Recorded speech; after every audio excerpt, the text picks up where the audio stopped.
Bismillahirrahmanirrahim. Assalamualaikum warahmatullahi wabarakatuh. Selamat pagi teman-teman. Apa kabar semuanya? Semoga selalu sehat ya, dan jangan lupa jaga kesehatan. Di sini kami dari kelompok 7 akan mempresentasikan materi tentang relasi, pemetaan, jenis relasi, dan pemetaan. Sebelumnya, izinkan kami untuk memperkenalkan diri. Saya, Nisa Syafiqatul Husna sebagai moderator, dan rekan-rekan saya, Safety Rizky An-Nisa sebagai pemateri 1, Mutiara Azizah Widyaningsih sebagai pemateri 2, Abdul Rojak sebagai pemateri 3, dan saya sebagai pemateri 4. Untuk mempersingkat waktu, mari kita mulai menyimak materi. Disimak ya, jangan di-skip. Saya Safety Rizky An-Nisa selaku pemateri 1. Di sini saya akan menjelaskan tentang pengertian relasi dan metode untuk menyatakan relasi. Relasi adalah hubungan antara dua elemen dan dua himpunan. Relasi juga dikatakan sebagai suatu aturan yang memasangkan anggota himpunan satu ke himpunan lain. Contoh, ada 3 anak mengatakan makanan kesukaannya yaitu Anis menyukai bakso, Rina menyukai sate, dan Diko menyukai nasi padang. Dari pernyataan di atas terdapat 2 himpunan yaitu A. Himpunan anak, Anis, Rina, dan Diko. B. Himpunan makanan, bakso, sate, dan nasi padang. Relasi antara anggota himpunan A ke himpunan B yang mungkin adalah menyukai atau menyenangi. Dari contoh di atas bisa dipahami bahwa himpunan A disebut domain atau daerah asal dan himpunan B disebut kodomain atau daerah lawan. Sementara itu yang menyukai disebut relasi dan himpunan semua anggota disebut rank. Metode untuk menyatakan relasi. Contoh, himpunan A, Buyung, Doni, Vita, dan Putri, dan himpunan B, IPS, kesenian, keterampilan, olahraga, matematika, IPA, dan bahasa Inggris. Dan relasi yang menghubungkan antara himpunan A dan himpunan B adalah pelajaran yang disukai. Relasi dapat dinyatakan dengan 3 cara yaitu 1. Dengan himpunan pasangan berurutan. Himpunan yang anggotanya semua pasangan berurutan, X dan Y dinamakan himpunan pasangan berurutan. Contoh di atas, Buyung menyukai IPS, Buyung menyukai kesenian, Doni menyukai keterampilan, Doni menyukai olahraga, Vita menyukai IPA, Putri menyukai matematika, Putri menyukai bahasa Inggris. 2. Dengan diagram panah. Langkah-langkah menyatakan relasi dengan diagram panah. A. Membuat 2 lingkaran atau elips. B. Untuk meletakkan anggota himpunan A dan himpunan B diletakkan pada lingkaran A dan Y sama dengan B diletakkan pada lingkaran. C. X dan Y dihubungkan dengan anak panah. D. Arah anak panah menunjukkan arah relasi. E. Anak panah tersebut mewakili aturan relasi. 3. Dengan diagram Kartesius. A. X sama dengan A diletakkan pada sumbu mendatar, Y sama dengan B diletakkan pada sumbu tegak. C. Pemasangan himpunan X dan Y ditandai dengan sumbu non-noktah atau titik yang koordinatnya ditulis dengan pasangan berurutan X, Y. Saya Mutiara Azizah Widyaningsih akan memaparkan mengenai sifat-sifat relasi dan komposisi relasi. Baik teman-teman, yang pertama yaitu sifat-sifat relasi. Sifat-sifat relasi terdiri dari relasi refleksif, relasi irefleksif, relasi simetri, relasi asimetri, relasi transitif, dan relasi non-transitif. Yang pertama yaitu relasi refleksif atau bercermin. Relasi disebut refleksif jika dan hanya jika untuk setiap X anggota semestanya X berelasi dengan dirinya sendiri. Jadi, R refleksif jika dan hanya jika X Rx. Ilustrasi dalam kehidupan sehari-hari yaitu seperti jika kita bercermin, maka hasil bayangan cermin tersebut yaitu diri kita sendiri. Relasi refleksif jika setiap himpunan A berlaku A, A, R. R disebut relasi refleksif jika tiap-tiap anggota pada himpunan A berelasi dengan dirinya sendiri. Contohnya, jika diketahui himpunan A adalah 1, 2, 3, 4 dan relasi R 1,1, 2,2, 3,3, 4,4 pada himpunan A. Maka Rx elemen A adalah refleksif karena untuk setiap X elemen A terdapat X, X pada R. Sifat relasi yang kedua yaitu relasi irrefleksif. Relasi irrefleksif ini kebalikan dari relasi refleksif. Relasi R pada A disebut irrefleksif atau antirefleksif jika dan hanya jika setiap elemen di dalam tidak berelasi dengan dirinya sendiri. Jadi irrefleksif jika dan hanya jika X Rx. Jadi relasi irrefleksif ini berlaku jika setiap elemen di dalamnya tidak berelasi dengan dirinya sendiri. Contohnya diketahui himpunan A 1, 2, 3, 4 dan relasi R 2,1, 3,2, 4,1, 4,2, 4,3. Relasi R merupakan relasi irrefleksif karena tidak terdapat elemen X, X di mana X elemen A. Sifat relasi yang ketiga yaitu relasi simetri. Relasi R disebut simetri pada semesta jika dan hanya jika setiap dua anggota A dan B dari semesta berlaku. Jika A berelasi R dengan B, maka B juga berelasi dengan A. Secara simbolik, A RB ke B RA. Jadi, relasi simetri ini berlaku jika setiap A, B R berlaku juga B, A, R. Jadi, setiap kali kita menemukan pasangan misalkan A, B, pasti ada B, A. Contohnya, yang pertama yaitu relasi R A, B, B, A, C, A. Di dalam himpunan A, B, C. Contoh yang kedua yaitu Ani menyukai Budi, Budi menyukai Ani. Himpunannya Ani, Budi, Budi, Ani. Sifat relasi yang keempat yaitu relasi asimetri. Relasi R disebut asimetri pada semesta jika dan hanya jika setiap dua anggota A dan B dari semesta berlaku. Jika A berelasi R dengan B, maka B tidak berelasi R dengan A. Nah, jadi relasi asimetri ini kebalikan dari relasi simetri. Berlaku jika setiap A, B, R tidak berlaku B, A, R. Nah, secara simbolik, R asimetri pada S dinotasikan dengan untuk setiap A, B elemen semesta A, RB, B, RA. Contohnya relasi R A, B, B, C, C, A dalam himpunan ABC. Jadi, pada relasi asimetri ini tidak terdapat A, B, B, A atau sebaliknya. Sifat relasi selanjutnya yaitu relasi transitif. R adalah relasi pada himpunan A.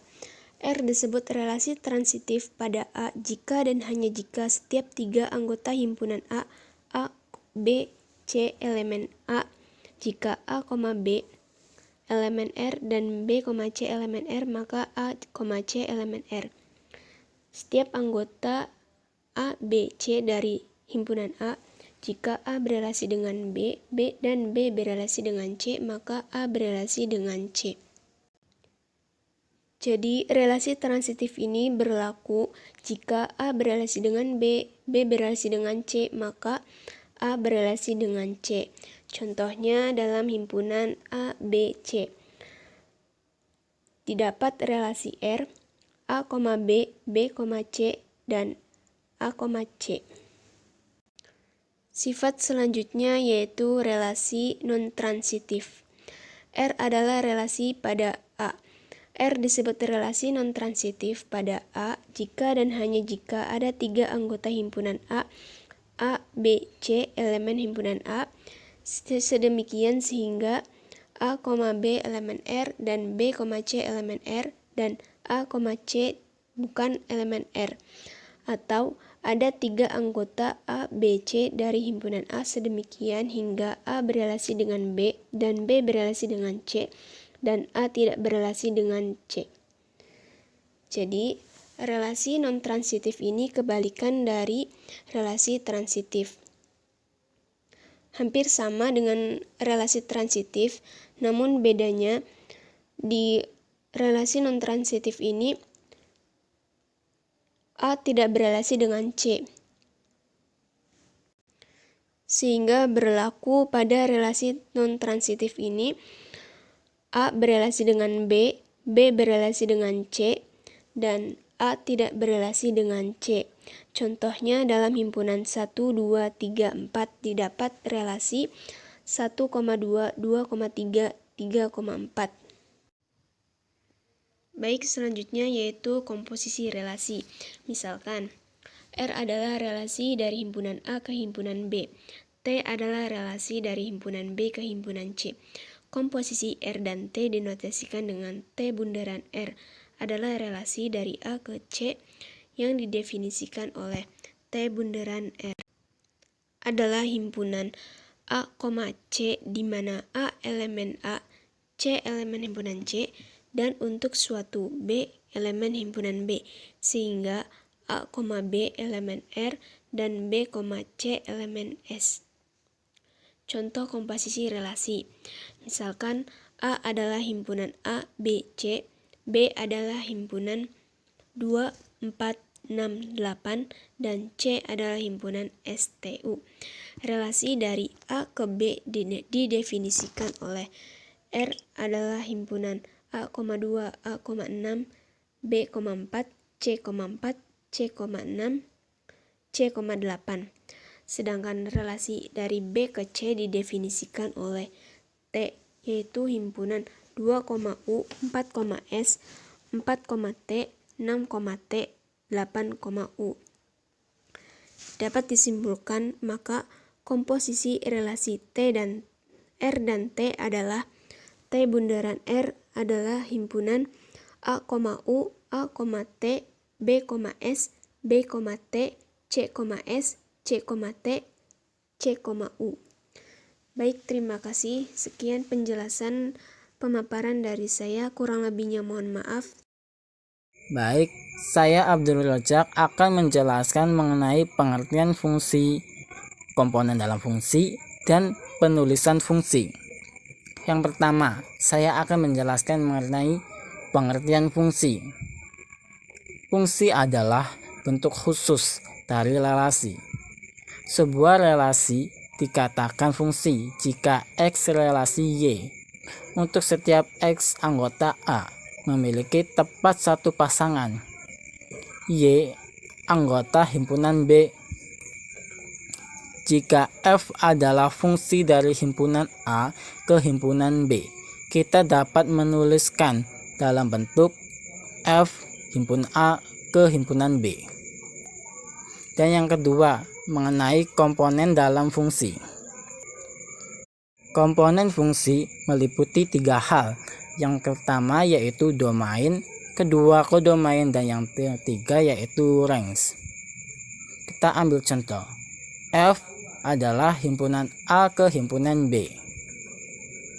A dinamakan daerah asal atau domain dari F, dan B dinamakan daerah hasil kodomain dari F. Himpunan yang berisi semua nilai pemetaan F dinamakan jelajah atau range dari F. Dan yang seterusnya yaitu penulisan fungsi. Penulisan fungsi terbagi menjadi beberapa bentuk. Yang pertama, himpunan pasangan terurut. Misalkan fungsi kuadrat pada himpunan 1, 2, 3, 4, 5, 6, 7, 8, 9, 10. Maka fungsi itu dapat dituliskan dalam bentuk f sama dengan buka kurung 2,4 dan 3,9. Kita tahu bahwa hasil kuadrat dari 2 yaitu 4. Begitu juga dengan hasil dari 3 kuadrat yaitu sama dengan 9. Dan bentuk selanjutnya yaitu formula pengisian nilai atau bisa disebut dengan aksismen. Contohnya yaitu seperti fx sama dengan x2 plus 10. Dan contoh yang lain yaitu fx sama dengan 5x. Baik, itu saja penjelasan materi dari saya. Materi selanjutnya yaitu jenis-jenis fungsi. Ada 4 jenis fungsi yaitu fungsi konstan, fungsi linear, fungsi kuadrat, dan fungsi identitas. Yang pertama yaitu fungsi konstan atau fungsi tetap. Suatu fungsi dengan rumus fx disebut fungsi konstan apabila untuk setiap anggota domain fungsi selalu berlaku fx sama dengan c, di mana c merupakan bilangan konstan. Nah, untuk lebih jelasnya, perhatikan contoh berikut. Diketahui suatu fungsi dengan rumus fx sama dengan 3 dengan daerah domain x, di mana min 3 lebih kecil sama dengan x lebih kecil dari 2. Nah, jadi grafik fungsinya seperti grafik di bawah ini. Yang kedua yaitu fungsi linear. Suatu fungsi dapat dikatakan fungsi linear apabila memiliki rumus fungsi fx sama dengan ax plus b, di mana a tidak sama dengan 0, a dan b bilangan konstan dan grafiknya berupa garis lurus. Contoh dari fungsi linear. Diketahui suatu fungsi fx sama dengan 2x plus 3. Untuk menggambar grafik fungsinya, kita coba substitusikan titik 0 ke fungsi 2x plus 3. Maka didapat hasilnya 3. Selanjutnya, kita substitusikan titik min 1,5 ke fungsi 2x plus 3. Maka didapat hasilnya 0. Kemudian kita gambar grafik fungsinya seperti grafik yang ada di bawah ini. Yang ketiga yaitu fungsi kuadrat. Suatu fungsi dapat disebut fungsi kuadrat apabila fungsi tersebut memiliki rumus fungsi fx sama dengan ax pangkat 2 ditambah bx ditambah c, di mana a tidak sama dengan 0 dan a, b, dan c merupakan bilangan konstan dan grafiknya berupa parabola. Contoh dari fungsi kuadrat yaitu fx sama dengan x pangkat 2 ditambah 2x min 3. Maka grafik fungsi dari fungsi tersebut seperti gambar di bawah ini. Yang keempat yaitu fungsi identitas. Suatu fungsi fx dapat disebut fungsi identitas apabila setiap anggota domain fungsi berlaku fx sama dengan x, atau setiap anggota domain fungsi dipetakan pada dirinya sendiri. Grafik fungsi identitas berupa garis lurus yang melalui titik asal dan semua titik absis maupun ordinatnya sama. Fungsi identitas ditentukan oleh fx sama dengan x. Untuk lebih memahami tentang fungsi identitas, kita coba contoh yang ada di bawah ini ya.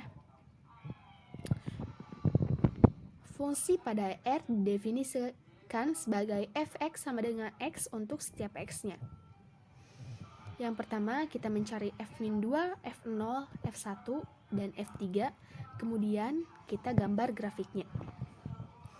Cara penyelesaiannya yaitu substitusikan f yang diminta ke fungsi fx sama dengan x. Yang pertama yaitu f-2 sama dengan min 2, f0 sama dengan 0, F1 sama dengan min 1 dan F3 sama dengan 3. Kemudian kita gambar grafiknya. Nah, untuk grafiknya seperti gambar yang ada di samping. Materi selanjutnya yaitu sifat-sifat fungsi.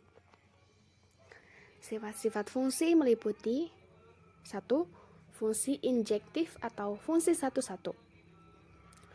Fungsi F memetakan A ke B disebut fungsi satu-satu jika dan hanya jika untuk sembarang A1 dan A2 dengan A1 tidak sama dengan A2. Berlaku FA1 tidak sama dengan FA2. Dengan kata lain, bila A1 sama dengan A2, maka FA1 sama dengan FA2. Yang kedua yaitu fungsi surjektif atau onto. Fungsi kepada. Fungsi F memetakan A ke B disebut fungsi kepada jika dan hanya jika untuk sembarang B dalam kodomain B terdapat paling tidak satu A dalam domain A sehingga berlaku FA sama dengan B. Yang ketiga yaitu fungsi bijektif atau korespondensi satu-satu. Fungsi F memetakan A ke B disebut fungsi bijektif jika dan hanya jika untuk sembarang B dalam kodomain B terdapat tepat 1A dalam kodomain A sehingga FA sama dengan B dan tidak ada anggota A yang tidak terpetakan dalam B. Dengan kata lain, fungsi bijektif adalah fungsi injektif sekaligus fungsi surjektif. Baik, itulah pemaparan materi dari kelompok 7 mengenai relasi, pemetaan, jenis relasi, dan pemetaan. Kami mohon maaf apabila ada penyampaian yang kurang tepat dan terdapat kesalahan. Terima kasih sudah menyimak video ini sampai akhir. Wassalamualaikum warahmatullahi wabarakatuh.